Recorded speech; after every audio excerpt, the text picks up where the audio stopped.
चलते चलते सुनो कहानी में आप लोगों का वेलकम। मैं गुफरान हाशमी, आप सबको मेरा सलाम। यूट्यूब पे बहुत लोग कहानियाँ अपने अपने तरीके सुनाते हैं, सबका अपना अंदाज है और अच्छी बात है। ये इंसान का अपना शौक़ समझिए या जो कुछ भी आप समझ सकते हैं समझ लें। मेरे कहानी सुनाने का जो है, मैं कोई कहानी अक्सर ज़्यादा पढ़ता नहीं हूँ, लेकिन मैं ऐसे माहौल में रहा बचपन से जहाँ पर मेरे बड़े या बुज़ुर्ग या मेरे दोस्त वो मुझे जो भी बताते थे सुनाते थे उसको मैं बहुत ज़हन से सुन लिया करता था और मैं उसको याद रखता हूँ। जब भी मैं आपको कभी कहानी सुनाता हूँ तो कोई ये नहीं कि मैं पहले उसको मैंने प्रैक्टिस की है, मैं उसको पढ़ता हूँ या क्या करता हूँ। कभी कभी मेरी बात करने में आपको ऐसा लगता होगा मैं किस तरह बात करता हूँ, लेकिन वो मेरा बस एक कहानी को जब मैं अपने दिमाग में बिठा लेता हूँ फिर उसी के मुताबिक मैं आपसे सुनाने की कोशिश करता हूँ। और बेहतर से बेहतर मैं चाहता हूँ कि ऐसी कहानी या ऐसा किस्सा सुना जाए जो ज़रूरी हो। अगर मैं कोई बच्चों की भी सुनाना चाहता हूँ तो उसकी भी कोई वजह होनी चाहिए कि बेवजह मुझे कोई चीज़ पसंद ही नहीं। आप कहानी सुनाइए, आप गाना सुनाइए, उसका कोई कारण होना चाहिए। तो मैं आपको एक हकीम के बारे में किस्सा सुनाना चाहता हूँ कि देखिए कि दुनिया में कुदरत ने जब इंसानों के ऊपर कोई बीमारी कोई परेशानी भेजती तो उससे पहले वो इसका इलाज और उसका हल भेज देता था। ये कुदरत का निज़ाम है। जैसे भी आपने सबने देखा हाल फिलहाल में कोरोना आया, कितना महामारी फैली और दुनिया बदल गई। अभी चलते उस ज़माने की बात है कि एक हकीम हुआ करते थे, हकीम लुकमान। शायद कोई आदमी ऐसा होगा जो उनका नाम नहीं जानता होगा, हर आदमी जानता होगा वो क्या थे। वो इतने काबिल और समझदार हकीम थे कि जब वो कहीं जंगल में अपनी तलाश में किसी दवा के लिए जाया करते थे तो जड़ी बूटी खुद बोला करती थी कि हकीम लुकमान तू मुझे ले ले, मैं इस चीज़ की दवा हूँ, तू मुझे ले ले, मैं इस चीज़ की दवा हूँ। इस तरीके से उनकी काबिलियत का पता चलता है कि वो कितने काबिल थे। अब एक बार उनके वक्त में एक नवाब साहब के बेटे का तबीयत ख़राब हो जाती है। अब वो आसपास के जो डॉक्टर थे, जो वैद्य हकीम जो हुआ करते थे उस ज़माने में, उन्होंने उसका इलाज कराया लेकिन उनको कोई फ़ायदा नहीं हुआ। अब वो मजबूर हो गए। उन्होंने कहा कि भाई हकीम लुकमान को ही बुला लो, भाई आखिरी तो एक वही रह गया। अब उन्होंने उनको पास खबर पहुंचाई। उस ज़माने में अगर किसी को बुलाना होता तो एक आदमी घोड़ा लेके जाया करता था ताकि वो उस घोड़े पर बैठ के और उसके घर तक आ जाएं। ये सिस्टम था उस ज़माने में। अब नवाब साहब का एक आदमी जाता है और हकीम लुकमान को ये सब चीज़ बताता है कि जी ऐसे उन्होंने आपको बुलाया है, उनकी बेटी की तबीयत ख़राब है। अब ये अपना घर का अपना जो जहाँ पे वो रहते थे वहाँ का उन्होंने काम वाम निपटाया और उस आदमी के साथ वो चल दिए। नवाब साहब का एक नाम था, उनका बेटे का इलाज करना भी ज़रूरी था। तो रास्ते में बहुत जड़ी बूटी बोली कि लुकमान तुझे जहाँ जा रहा है वहाँ मैं तेरे काम आऊँगी, तो मुझे ले ले साथ में। अब वो उतरने के बाद में उन्होंने उसको फाड़ा। तो वो हकीम थे तो उसको तरकीब तो उन्हें मालूम था कि किस दवा को मुझे किस तरह देना है, लेकिन दवा ये बोला करती थी, ये उनकी मशहूर बात है। अब वो पहुंच गए। पहुंचने के बाद में उसने नवाब साहब के लड़कों को देखा तो बिल्कुल उसकी हालत ख़राब, बिल्कुल पलंग पे वो लग गया था और उसके बस का चलना फिरना कुछ नहीं रहा। उन्होंने कहा कोई बात नहीं नवाब साहब, फिक्र ना करें, जितना हो सकता है इसका इलाज हो जाएगा। अब उन्होंने वो जड़ी बूटियाँ जो थी हकीम लुकमान ने उनको पीस पीस के देनी शुरू की। अब एक दिन हुआ, 2 दिन हुआ, इस तरह से उसमें उस लड़के में जान आ गई। थोड़ा सा महसूस हुआ कि हाँ भाई ये संभल गया। अब इनको भी लगा कि ये दवा सही काम आ गई, सही इस दवा ने सही काम किया।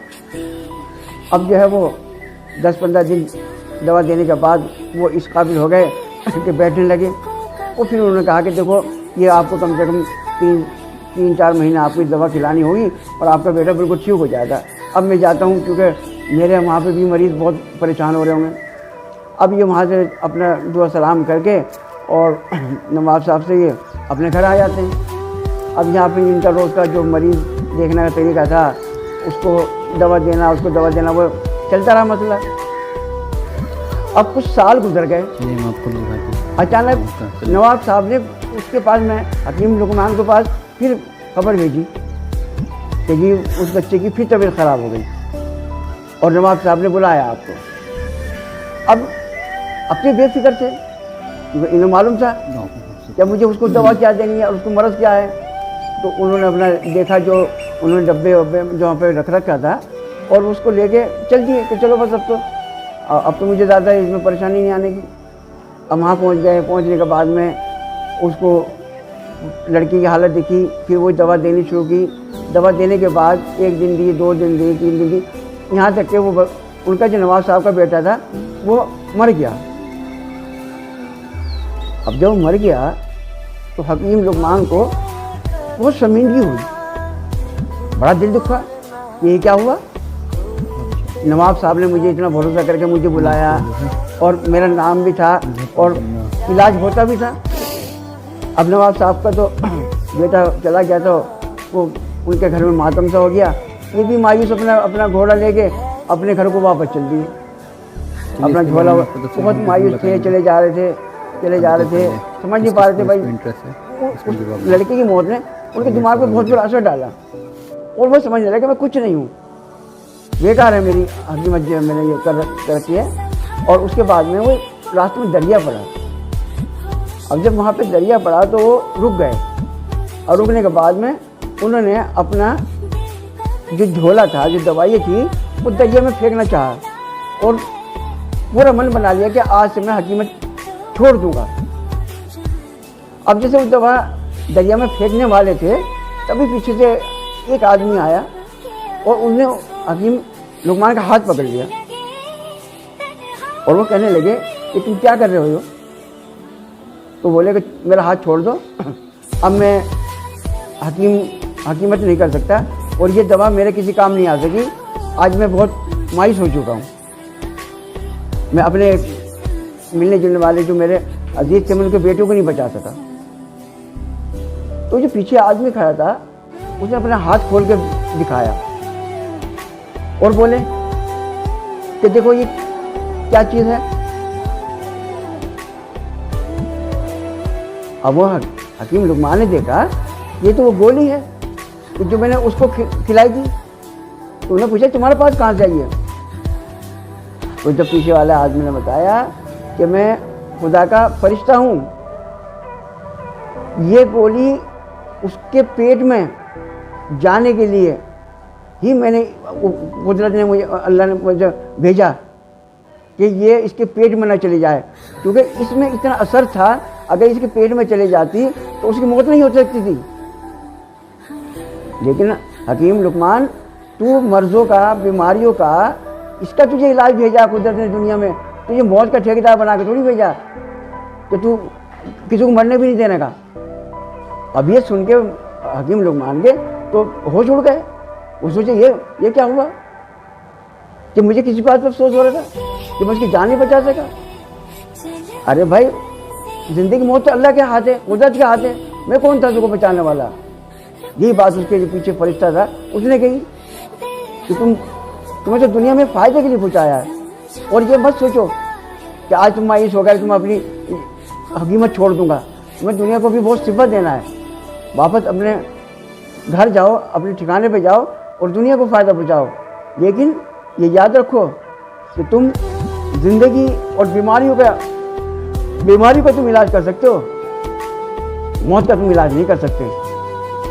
उन्होंने अपने खुदा से माफ़ी मांगी और वो वापस लौट गए और फिर आगे फिर न जाने कितने लोगों को उन्होंने शिफा दी और आज तक उनकी बताई भी बहुत सी दवाई से आज भी लोग फ़ायदा उठाते हैं, जो अपने आप में बहुत बड़ी बात है। अगर आपको मेरी कहानी या मेरा ये किस्सा आपको पसंद आया हो, आप इसे लाइक करें, इसे शेयर करें, ज़्यादा से ज़्यादा लोगों तक पहुँचाएँ और आप लोगों का बहुत बहुत शुक्रिया।